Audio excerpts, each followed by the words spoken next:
বন্ধুরা, আমি তোমাদের প্রিয় নেহা দিদি চলে এসেছি নতুন একটি মা ও ছেলে নিয়ে। আজকের গল্পটি শুনলে তোমাদের পাইপ দিয়ে ঝরনার মতো পানি বের হয়ে যাবে।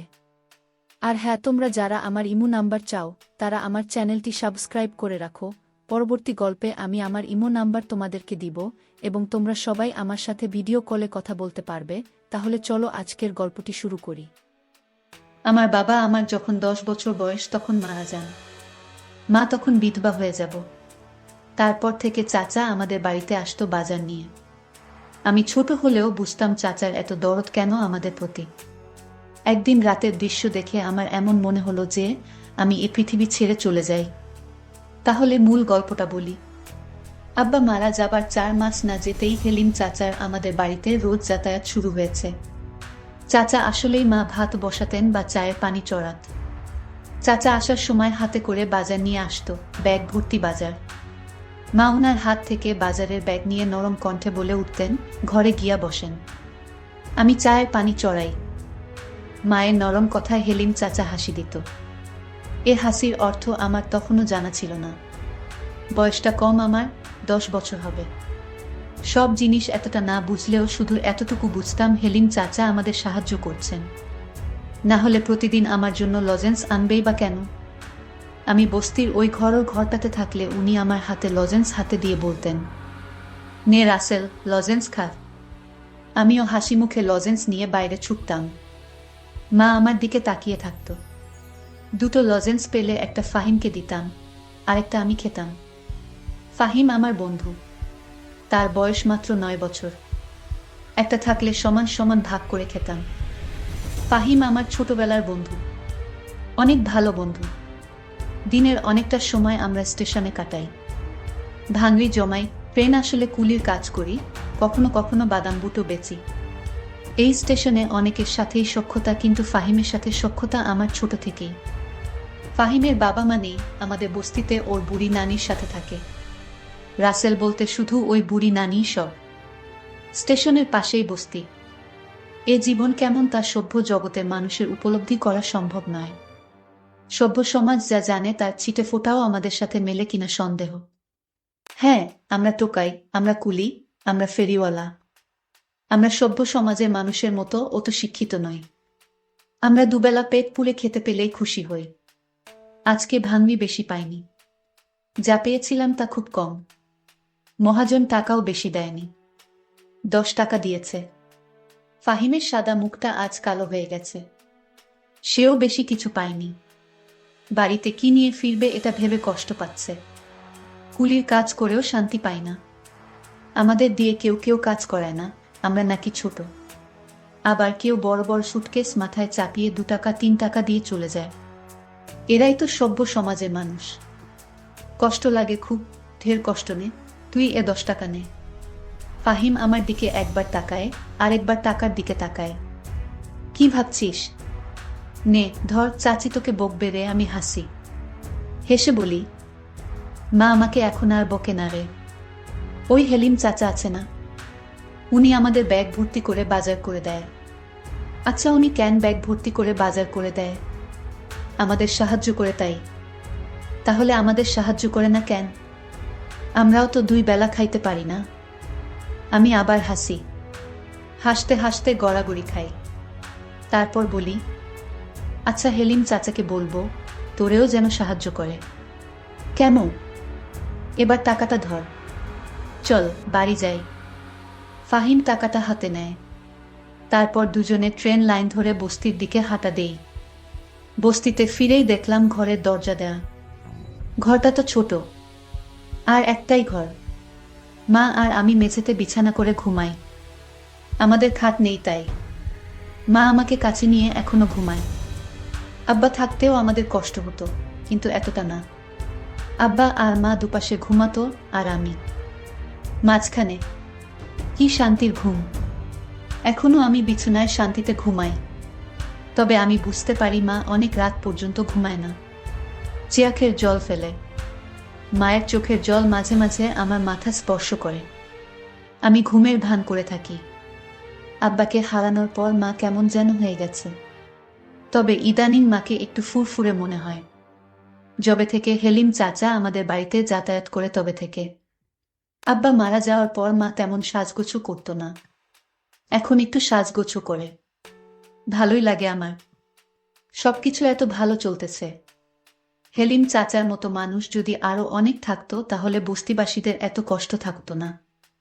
ঘরের সামনে গিয়ে বুঝলাম মা ভেতরে আছে, আরো কেউ থাকতে পারে। কেন জানি আজ ডাকলাম না, চুপি চুপি উকি দিলাম। যা দেখলাম তা নিজেকে বিশ্বাস করতে পারছিলাম না। চোখে হাত দিয়ে ঘষা দিয়ে আবার দেখার চেষ্টা করলাম। যা দেখছি তাই সত্যি। মায়ের সাথে হেলিম চাচা ঘরে বসে গল্প করছে। মনে হচ্ছে তারা দুজন কত দিনের চেনা। আমি ধরাত করে বসে পড়লাম। হঠাৎ আমার মুখটা দেখে ফেলে আমার মা। তারপর আমি জানালা থেকে দৌড়ে পালিয়ে গেলাম। তারপর কতক্ষণ বাইরে বসেছিলাম আমার মনে নেই। তখনও হেলিম চাচা ঘর থেকে বের হয়নি। মা আর হেলিম চাচা তারা ঘরের ভিতর এতক্ষণ কি করছে? আমার কাছে হেলিম চাচাকে একটু অন্যরকম মনে হচ্ছে। আমি চিন্তা করলাম একদিন আমি জানবো হেলিম চাচা কেন আমাদের এত সাহায্য করে। এর পিছনে অবশ্যই কোনো কারণ লুকিয়ে আছে। হেলিম চাচা একজন কেপটে প্রকৃতির মানুষ, খুব হিসাবী একজন মানুষ। একটা টাকা কই যায় সে অক্ষরে অক্ষরে হিসাব করে। আর সেই লোক কিনা আমাদের প্রতিদিন ব্যাগ ভরে বাজার করে দেয়। এর পিছনে কারণ তো অবশ্যই আছে। হেলিম চাচা মায়ের কাছে কি চায় এটা আমার জানতে হবে। এসব ভাবতে ভাবতেই ফাহিমের ডাকে আমি তার দিকে তাকালাম। অস্ফুটভাবে বললাম, যাবি না? কোথায়? ট্রেন আইতাছে। আমি উঠলাম, বললাম, তুই সামনে যা, আমি আইতাছি। আচ্ছা। ফাহিম এগিয়ে গেল। আমি আরেকবার ঘরে উকি দিলাম। শুয়ে থেকে দুজন যেন কি পরামর্শ করছে। চুপচাপ আমি ফাহিমকে অনুসরণ করতে লাগলাম। কয়েকটা ব্যাগ ধরতে পারলে ফাহিমের আজকের খাওয়াটা হয়তো হয়ে যাবে। আমার না খেলেও চলবে। যা দেখলাম তাতে পেটের ক্ষুধা মিটে গেছে। নিজের প্রতি প্রচণ্ড রাগ হতে শুরু হলো। কেন উকি দিলাম? না দেয়াই তো ভালো ছিল। কেন এত তাড়াতাড়ি ফিরলাম ঘুরতে? এত তাড়াতাড়ি না আসাই তো ভালো ছিল। মনে মনে কপাল চাপড়াতে থাকলাম। সুখের পৃথিবীতে মেঘের ঘনঘটা। রাতে ঘুরতে ফিরে দেখলাম গোস্তের সুগন্ধ ছড়াচ্ছে। আজকের ঘটনার পর আমি বুঝতে পারলাম এ সুগন্ধ নয়, দুর্গন্ধ ছড়াচ্ছে। আমার ভীষণ বমি পাচ্ছিল। নিজেকে ঠিক রেখে ঘুরতে ঢুকলাম। হেলিম চাচা চলে গেছে। হেলিম চাচা যেখানে বসেছিল সেই জায়গাটা দেখে আমার খুব খারাপ লাগছে। মা পেছন থেকে ডাকে, রাসেল, কি রে বাপ, কি হয়েছে তোর? আমি কোনো কথা না বলে চুপ থাকি। মা আবার আমাকে জিজ্ঞেস করে, কথা কস না কেন রাসেল, কি হয়েছে? আমি এবার বললাম, গোস্ত পাইলা কই মা? মা হাসে উত্তর দেয়, তোর হেলিম চাচা দিয়ে গেছে। হেলিম চাচা শুধু আমাগরে কেন দেয়? বস্তিতে আরো মেলা মানুষ আছে তো তাগরে দেয় না, খালি আমাগো দেয় কেন মা? আমার এর প্রশ্ন শুনে মা হতভম্ব হয়ে যায়। হয়তো মনে মনে ভাবে এ কোনো রাসেলকে দেখছি। কও মা, চুপ থাকিস না। মা বলে, তোর এত কথার উত্তর দিবার পামু না, যা গায়ে পানি দিয়া আয়। আমি দাঁড়িয়ে থাকি, নড়াচড়া করি না। আব্বা মারা যাবার পর আমরা হয়তো খারাপ অবস্থায় ছিলাম, কিন্তু না খেয়েছিলাম না। মানুষের অবহেলা পেলেও আরেকবার ঠিকই পেটের অর্ধেকটা পূরণ হতো। কি হলো, যা দাঁড়াই আছিস যে? মায়ের কথায় আমি কলের দিকে হাঁটা দিলাম। খেতে বসলাম। মুখটা ভার হয়ে আছে। সামনে গরুর গোস্ত, ডাল আর ভর্তা। আমি শুধু ডাল আর ভর্তা নিলাম। মা অবাক হয়ে জিজ্ঞেস করল, গোস্ত নিলি না বাপ? আমি স্বাভাবিকভাবে বললাম, না মা। কেন? তোর না গরুর গোস্ত মেলা পছন্দের, সেই জন্য তোর হেলিম চাচাকে গোস্ত আনতে কইছিলাম। নে খা, আমি দিতেছি। মা গোস্ত দেওয়ার জন্য চামচে গোস্ত তুলে আমার পাতের দিকে ধরল। আমি প্লেটটা সরালাম। কি হইল বাপ? নে না মা, খামু না। আইজ ভাল লাগতাছে না। কি হয়েছে তোর? আইজ এমন করতাছস কেন? জ্বর আসছে নাকি? দেখি। মা আমার দিকে হাত বাড়ায়, আমি হাত সরিয়ে দেই। মা, তুমি আমায় ধরবে না। মা, হেলিম চাচারে আর গোস্ত আনতে কইও না। আমার ভাল লাগে না গোস্ত। আমার আজকের কথাবার্তা শুনে মা কিছুটা অবাকই হয়েছে। আমি তার দিকে তাকাইনি, শুধু ডাল আর ভর্তা দিয়ে চুপচাপ ভাত খেয়ে শুয়ে পড়লাম। আমি গোস্ত খেলাম না বলে মাও খেল না, আমার পাশে শুয়ে পড়ল। আজকে আমাকে আর মায়ের ঘরে থাকতে দিল না, কইলেও না করে দিতাম। সারা রাত আমার চোখে ঘুম নেই, শুধু হেলিম চাচা আর মায়ের জন্য বাজার আরো কত কিনিয়ে আসে।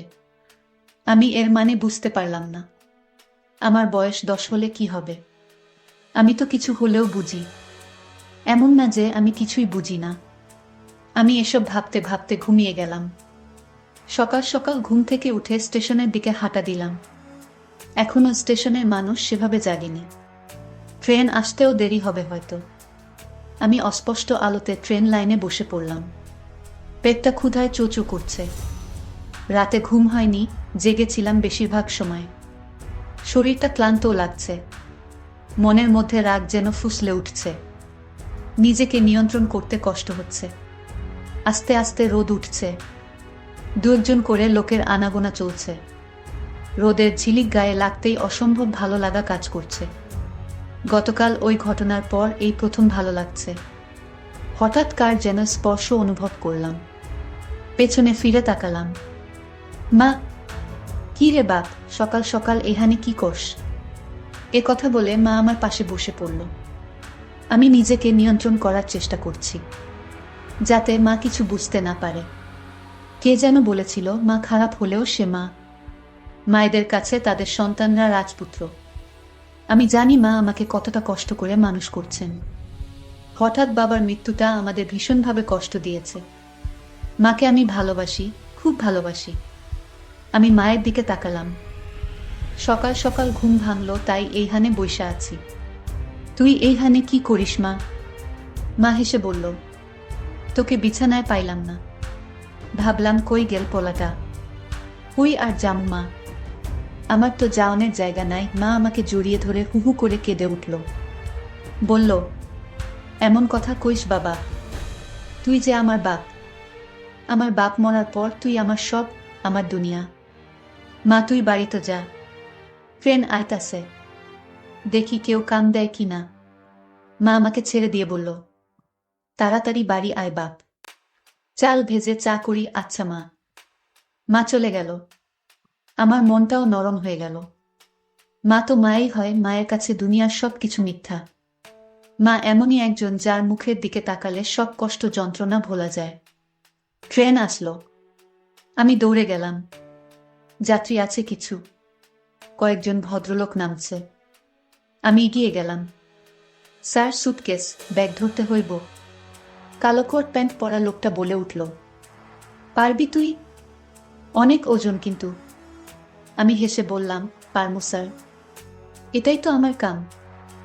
আমার কথা শুনে সুটকেসটা মাথায় তুলে দিল, আরেক হাতে আরেকটা ব্যাগ। আমি ওনাদের সাথে সাথে যাচ্ছি। স্টেশন থেকে বেরিয়ে দেখলাম একটা গাড়ি, 4 চাকার গাড়ি। খুব সম্ভবত সাহেবদেরকে নিয়ে যাওয়ার জন্য এসেছে। এখানে রাখ। আমি দাঁড়িয়ে পড়লাম। আমার মাথা থেকে সুটকেসটা নামিয়ে নিয়ে বলল, নাম কি তোর? রাসেল। দারুণ তো। কয় টাকা দেয়া লাগবে? বিসমিল্লাহতে আপনি আইছেন, যা দেবেন তাই। নিমুখ লোকটা হাসল, হেসে বলল, যা দিব তাই? জি স্যার। একটা 5 টাকার কয়েন দিয়ে বলল, চলবে তো? আমি মনে মনে লজ্জা পেলাম। লোকটা হয়তো বুঝতে পারল। আমার হাত থেকে কয়েনটা নিয়ে 50 টাকার একটা নোট দিয়ে বলল, নে, এটা রাখ স্যার, আমার কাছে তো ভাঙতি নাই। পুরোটাই রাখ, আর কখনো বলবি না যা দেবেন তাই নেব, না হলে ঠকবি, বুঝলি? আমার মাথা নাড়ালাম। লোকটা তার ফ্যামিলিকে নিয়ে গাড়িতে উঠে চলে গেল। আমি 50 টাকার করো করে নোটটার দিকে তাকিয়ে দেখলাম। স্টেশনে আসতেই আরেক সাহেবের ডাক আসলো। আমি দৌড়ে গেলাম। স্যার, কিছু ধরতে হইব। হ্যাঁ, এই সুটকেস দুটা নে। সুটকেস দুটা আমার মাথায় চাপিয়ে দিল। বেশ ওজন ছিল। আমি লোকটাকে অনুসরণ করতে লাগলাম। ওনার সাথে একজন মহিলা, সম্ভবত ওনার স্ত্রী। রাস্তার দিকে আসার পর লোকটা একটা ট্যাক্সি ঠিক করল। ততক্ষণ আমি সুটকেস নিয়ে দাঁড়িয়ে মনে মনে ভাবলাম, কতক্ষণ নামাতে পারলেই বাঁচি। সুটকেস দুটো নামিয়ে উনি আমাকে 10 টাকার একটা নোট ধরিয়ে দিয়ে বলল, নে। আমি টাকাটা হাতে নিয়ে বললাম, আর 10 টাকা দেন স্যার। কম হয়ে যায় তো, আর 10 টাকা মানে? একটা সুটকেট 10 টাকা, দুইটা সুটকেট 20 টাকা। 10 টাকা দিচ্ছি, এটাই বেশি দিচ্ছি। যা ভাগ, লোকটা কর্কশ কণ্ঠে বলে উঠল। আমি নরমস্বরে বললাম, স্যার ঠকানো হয়ে যায়। এ কথা শুনে আমাকে তাপ্পড় দিয়ে বলল, পাজি ছেলে, মুখে মুখে তর্ক করিস। 10 টাকা দিচ্ছি, এটাই বেশি। এ কথা বলেই উনারা ট্যাক্সি করে চলে গেল। আমি মাটিতে পড়ে চেয়ে থাকলাম। গা ঝাড়তে ঝাড়তে ভাবলাম, দুজনের মাঝে কত ব্যবধান। একজন কত বিনয়ী, আরেকজন কত বাজে লোক, অথচ দুজনই কোটটাই পরা। আল্লাহর এ দুনিয়ার কত খেলা যে চলে তার শেষ নেই। বাড়িতে ফিরে দেখলাম ফাহিম মায়ের পাশে বসে আছে। মা চাল ভাজে। আমি তাদের পাশে বসে পড়লাম। ফাহিমকে বললাম, সকাল সকাল তুই? ফাহিমের মুখটা কালো হয়ে গেল। মনমরা হয়ে বলল, দাদির জ্বরটা বাড়ছে, বিছানা থাকি উঠবার পারে নাই, ক্ষুধাও লাগছে। ফাহিমর কথায় মা বলল, দুপুরবেলা এখানে ভাতও খাইস ফাহিম, জেঠাইমার জন্য নিয়াও যাইস। ফাহিম এবার একটু স্বস্তির নিঃশ্বাস ফেলল। আচ্ছা চাচি।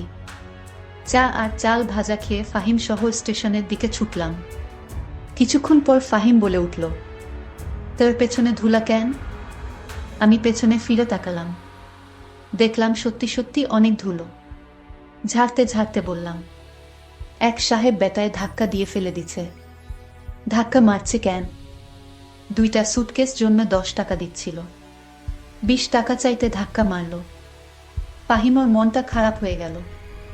আমি জানি আমার জন্য ওর অনেক মায়া, অনেক টান, অনেক ভালোবাসে ও আমায়।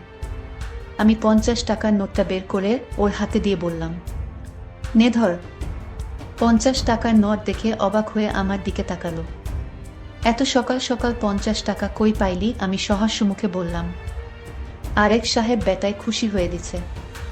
নে ধর, দাদির জন্য ওষুধ কিনিস। মুহূর্তেই ফাহিমর মনটা ভালো হয়ে গেল। হাসি মুখে বলল, বিকেলে বাড়িতে ফিরে দেখলাম চুলোর পাশে হেলিম চাচা বসে আছে। মা চুলো ধরিয়েছে। আমি আসার আগে বাড়ির আড়াল থেকে এতটুকু শুনলাম যে মা হেলিম চাচাকে বলছে, আপনি এ বাড়িতে আসবেন না। মাইনসের কথা শুনতে হয়, মাইনসি কি তেরে ভাত দেয় পারুল? পারুল আমার মায়ের নাম। তাও হেলিম চাচা বলল, চল কাজী অফিসে, তোকে বিয়ে করে ফেলি, রানী করে রাখব তোকে। আমার বিয়ের ইচ্ছা নাই। তাইলে কি বিধবা হয়ে থাকবি? এ কথা শুনে মা চমকিত হয়ে গেল। হেলিম চাচার দিকে বিষণ্ণ দৃষ্টিতে তাকালো। মায়ের এ চাহনি দেখে আমার মায়া হলো, বড় মায়া। হেলিম চাচা বলে উঠল, বিয়া করতে চাইতাছি, তাও তোর হয় না নাকি? আমার বাড়িতেও আমার আরো বউ আছে, যে তোরে সুখে রাখবো না, তাহলে আমার রাসেলের কি হবে? রাসেলকে নিয়ে ভাবিস না, ওই তো আমার পোলার মতো। এই কথা শোনার পর আমার মেজাজটা খারাপ হতে লাগলো। বাড়িতে কিভাবে যাব সেটা নিয়ে ভাবতে লাগলাম। যাব কি যাব না সেটা নিয়ে দোটানায় পড়ে গেছি। শেষ পর্যন্ত গেলাম। আমাকে দেখে হেলিম চাচা বলে উঠল, আরে বেটা, কি খবর? কাম কাজ সব ভালা তো? ভালা। মিছেমিছি বাড়িতে ঢুকে কিছুক্ষণ পর বের হয়ে আসলাম। বাইরে লোকটা মায়ের সাথে তার ব্যবসা নিয়ে কথা বলছিল। আমি জানি আমি না থাকলে অন্য কথা বলতো। এখন বাজে লোক মনে হয় তাকে। আমাকে দেখে বলল, নে লজেন্স খা। আমি বললাম, আমি লজেন্স খাওয়া ছাইরা দিছি, তাহলে তোর লাইগা কি আনুম? কিচ্ছু না। একথা বলে আমি হাঁটা দিলাম। মা পেছন থেকে তাকে, বাপ খাইয়া যা। আমি পেছনে না ফিরে বললাম, পরে খামু। মনে মনে ভাবলাম, থাকো তোমরা সুখে, আমার যেদিকে চোখ যায় সেদিকেই চলে যাব। মা তখন দৌড়ে এসে আমাকে একটা চড় দিয়ে বলল, আমি যা করেছি তোর সুখের জন্যই করেছি। তোর বাপ মইরা যাওয়ার পর যদি তোর চাচা হেলিম আমাদের না সাহায্য করত, তাহলে আমরা ভিক্ষা করতে হতো রাস্তায় রাস্তায়। আর তোর চাচাকে তুই যেরকম খারাপ ভাবিস সে ততটা খারাপ না। তুই মাঝে তোর চাচা আর আমাকে রুমে দেখতে পেয়ে বাজে ভাবে নিছিস। আসলে তোর চাচা তোর বাবার স্মৃতি নিয়ে আমার সাথে কথা বলতো আর আমাকে সান্ত্বনা দিত। আল্লাহ যা করে তা ভালোর জন্যই করে। তোর হেলিম চাচা আমাদের পাশে না থাকলে যে আমাদের কি হতো? বাপ, তুই রাগ করিস না। হেলিম চাচা বলল, ঠিক আছে ছেলে, যেহেতু চায় না আমি তোমাদের সাহায্য করি, তাহলে আমি আর আসব না। আমার তো বউ সন্তান কিছু নাই। ভাইজান মারা যাওয়ার পর আপন বলতে আপনি ছাড়া আর কেউ ছিল না। আমি তোমার নামে আমার সমস্ত সম্পত্তি লিখে দিয়েছি। তোমরা মা ছেলে ভালো থাকো, আমি চলে যাই। মা তখন আমাকে বলল, বাপ, তুই যেদিন তোর চাচাকে আমার ঘরে দেখে সন্দেহ করেছিলি, ওই দিন তোর চাচা আর আমি পরামর্শ করে আমার নামে সমস্ত কিছু লিখে দিয়েছে তোর চাচা। আমি নিহে চাইনি। তোর চাচা বলল, আপনি আর রাসেল ছাড়া কে আছে আমার, আমি আপনার নামে সমস্ত সম্পত্তি লিখে দিলাম। আর তোর চাচা তো তোর বাপের আপন ভাই, তাহলে তার সাহায্যে পেলে ক্ষতি কি? চাচা তো বাপের সমতুল্যই। তুই আমাদের যেরকম ভাবছিস আমরা আসলে তেমন না, এটা তোর ভুল ধারণা বাপ। আমি কোনো পাপ করিনি। মায়ের কথা শুনে আমি হেলিম চাচাকে জড়িয়ে ধরে কাঁদতে শুরু করলাম আর বললাম, চাচা, আমি তোমাদের ভুল বুঝেছিলাম, মাফ কইরা দিও আমায়। বন্ধুরা, গল্পটি কেমন লাগলো তা কমেন্ট করে জানাবেন। ধন্যবাদ।